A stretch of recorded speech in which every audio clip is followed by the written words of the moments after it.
BJP party पश्चिम बंगाल में सत्ता में आने के बाद शुभेंदु अधिकारी को मुख्यमंत्री बनने के बाद 5 कैबिनेट मंत्री उसी दिन वहां पे शपथ लिया था और आज देखे लोक भवन में यानी 35 मंत्रियों को शपथ दिलाया गया, जिनमें से कह सकते हैं कि जो 35 मंत्री हैं इनमें 13 जो यहाँ पे कैबिनेट मंत्री हैं और 3 राज्य स्वतंत्र प्रभारी मंत्री हैं। 19 राज्य मंत्रियों को यहाँ पे दर्जा दिया गया है। यानी जो कैबिनेट मंत्री का जिस तरह से यहाँ पे विस्तार किया गया है उनमें जो बेहद खास नाम है, इनमें सबसे जो बीजेपी पार्टी के पुराने जो चेहरा है दीपक बर्मन है, वहीं तपस राय हैं, डॉक्टर शंकर घोष हैं, मनोज जरोंग हैं, अर्जुन सिंह जो कि यहाँ पे बीजेपी पार्टी के सांसद थे और इसके बाद उन्होंने इस बार विधानसभा चुनाव का लड़ा है। वहीं से विधायक अर्जुन सिंह को भी यहाँ पे कैबिनेट मंत्री में दर्जा मिला है। गौरी शंकर घोष हैं, जगन्नाथ चट्टोपाध्याय हैं, अजय कुमार पोद्दार हैं और दूध कुमार मंडल को यहाँ पे जिस तरह से कहें कि मंत्रिमंडल कैबिनेट में दखल मिला है। वहीं पे राज्य मंत्री के तौर पे देखें ये पूर्णिमा चक्रवर्ती को मंत्री बनाया गया है, उमेश राय को यहाँ पे जिस तरह से मंत्री बनाया गया है, तो कह सकते हैं कि बीजेपी पार्टी पूरे पश्चिम बंगाल में कैसे यहाँ पे जिस तरह से कैबिनेट का जो उनका मंत्रिमंडल का विस्तार हो, बंगाल को कैसे सोनार बंगला बनाया जाए उस पे विषय पे है। क्योंकि देखिए आज से ही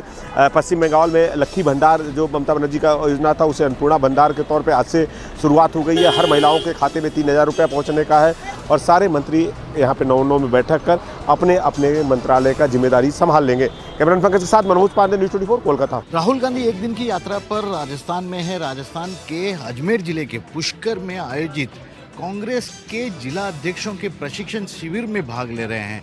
यहाँ पर राहुल गांधी का प्रशिक्षण शिविर चल रहा है। जिला कांग्रेस अध्यक्षों के लिए ये पूरा बना हुआ है संगठन सृजन अभियान इसे नाम दिया गया है, जिसमें राजस्थान के 50 कांग्रेस के जिला अध्यक्ष और दिल्ली के 15 कांग्रेस जिला अध्यक्ष भाग लिए हैं।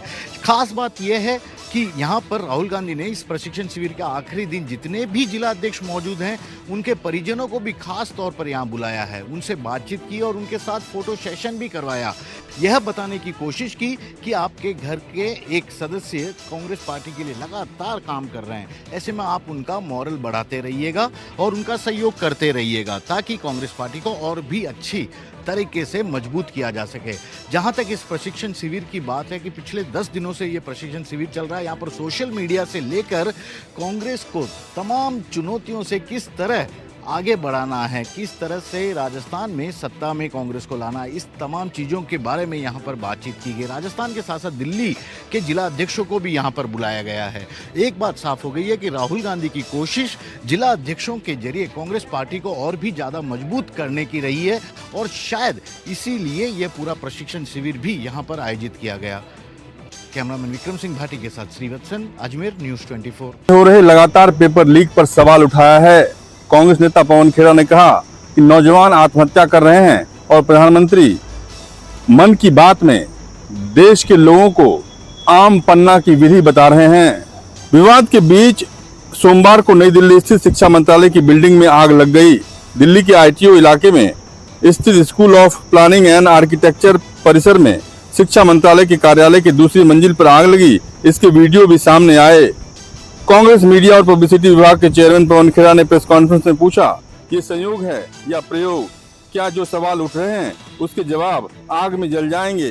33 मिनट की प्रेस कॉन्फ्रेंस में पवन खेड़ा ने पेपर लीक, सीबीएसई, ओएसएम प्रक्रिया को लेकर सवाल उठाए। पवन खेड़ा ने कहा कि देश में लगातार पेपर लीक हो रहे हैं, नौजवान आत्महत्या कर रहे हैं और प्रधानमंत्री देश को आम पन्ना बनाने की रेसिपी बता रहे हैं। रमन कुमार, दिल्ली, न्यूज़ 24। महंगाई भले आसमान छूरी हो, लेकिन शिरडी के साईं बाबा के दरबार में भक्त अपने चढ़ावों में कमी नहीं आने दे रहे। भक्त दिल खोलकर दान कर रहे हैं। एक बार फिर से कई सारे भक्तों ने बाबा के चरणों में गुप्त दान अर्पित किया है। दिल्ली के एक साईं भक्त ने करीब 24 लाख रुपए का दान देकर अपनी श्रद्धा प्रकट की है। दिल्ली के एक श्रद्धालु ने प्राकृतिक हीरो से जड़ा हुआ स्वर्ण बोझ साईं बाबा को अर्पित किया है। करीब 80 ग्राम सोने से तैयार इस ब्रोच पर कीमती रत्न और प्राकृतिक हीरे जड़े हुए हैं। इसकी अनुमानित कीमत लगभग 15 लाख रुपए बताई जा रही है। एक और श्रद्धालु ने साई संस्थान को 9 लाख रुपए का नगद दान भी दिया है। खास बात यह है कि इतनी बड़ी राशि का दान करने के बावजूद श्रद्धालुओं ने अपनी पहचान गुप्त रखने का अनुरोध किया है।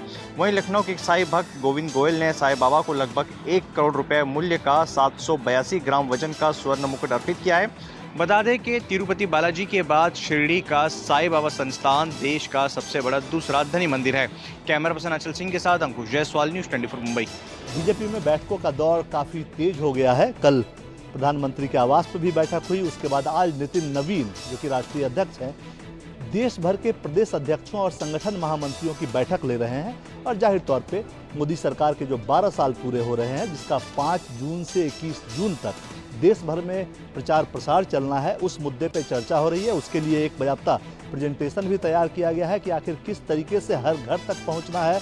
जो लाभार्थी बने हैं या जो लाभार्थी बनने से वंचित रह गए हैं, उनको भी लाभार्थी बनाने का प्रयास करना है। तो इसको लेकर लगातार बैठकों का दौर जारी है। इसके साथ ही संगठन में नियुक्तियों का दौर भी बीजेपी में शुरू हो गया है। चूँकि उत्तर प्रदेश की टीम का भी इंतजार है, इसके अलावा आप बिहार के टीम का ऐलान हो चुका है, अब नितिन नवीन की नई टीम का भी ऐलान होना है। तो उससे पहले जो फिलर्स हैं, जहां कमियां हैं, उनको भरा जा रहा है। बैठकों का दौर एक तरफ है, इसके अलावा संगठन में भी बड़े स्तर पर नियुक्तियों की तैयारी अब बैठकों के दौर के साथ ही तेज होती हुई दिख रही है। और आने वाले हफ्ते भर के अंदर ऐसा बताया जा रहा है कि नितिन नवीन के भी राष्ट्रीय अध्यक्ष के टीम का ऐलान हो जाएगा, यानी नई टीम नितिन नवीन की बन जाएगी। और साथ ही कैबिनेट में फेरबदल की भी संभावना काफ़ी प्रबल हो गई है। जून के पहले या दूसरे हफ्ते में कैबिनेट में भी फेरबदल की संभावना दिख रही है। कैमरामैन संजय राहुल के साथ कुमार गौरव, न्यूज़ 24 दिल्ली।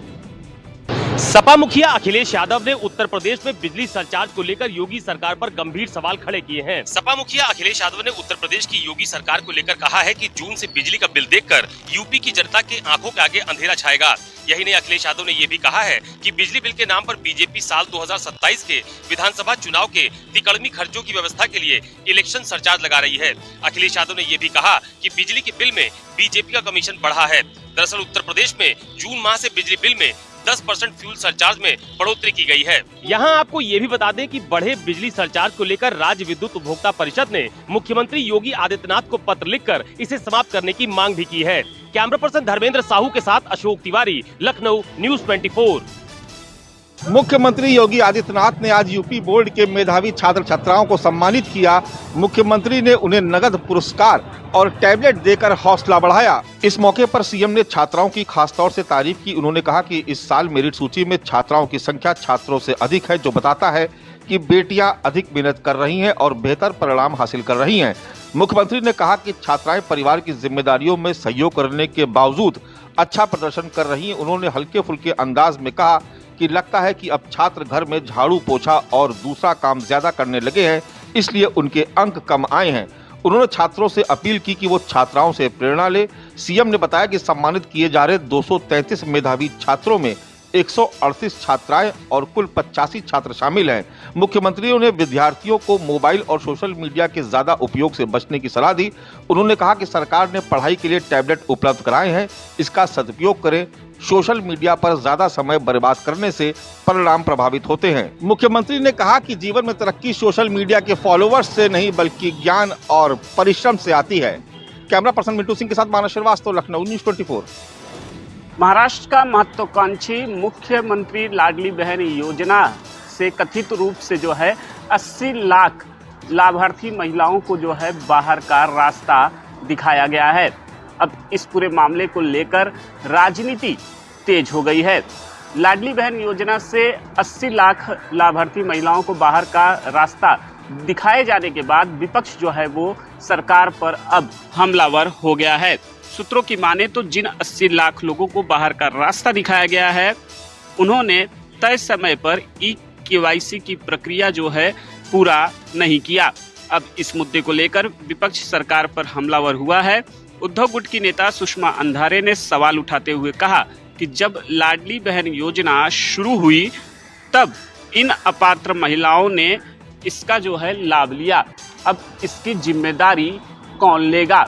उन्होंने कहा कि काम हुआ और महिलाओं को भुला दिया गया। सुषमा अंधारे सहित अन्य विपक्षी दलों के नेताओं ने महाराष्ट्र के मुख्यमंत्री देवेंद्र फडणवीस और उप मुख्यमंत्री एकनाथ शिंदे से इस पर जवाब मांगा है। कैमरामैन राजेंद्र सिंह खाती के साथ राहुल पांडे, न्यूज़ 24, मुंबई। मॉडल और एक्ट्रेस तुषा की मौत का सच जानने के लिए सीबीआई की टीम लगातार इस पूरे मामले में जांच कर रही है और सीबीआई की टीम पहुंची है इस वक्त तुषार की उस ससुराल, उस घटना स्थल गिरिबाला के घर, जहां पर सीबीआई की टीम क्राइम सीन का रिक्रिएशन कर रही है। न्यूज़ 24 आपको तस्वीरें दिखाता है वो एक्सक्लूसिव, जहां पर आप देखेंगे तो यही वो हिस्सा है जिमिंग एरिया, जहां पर 12 तारीख की रात 10:20 पर तुषार का शव इसी फंदे पर लटका हुआ मिला था, जो आपको सामने नजर आ रहा है।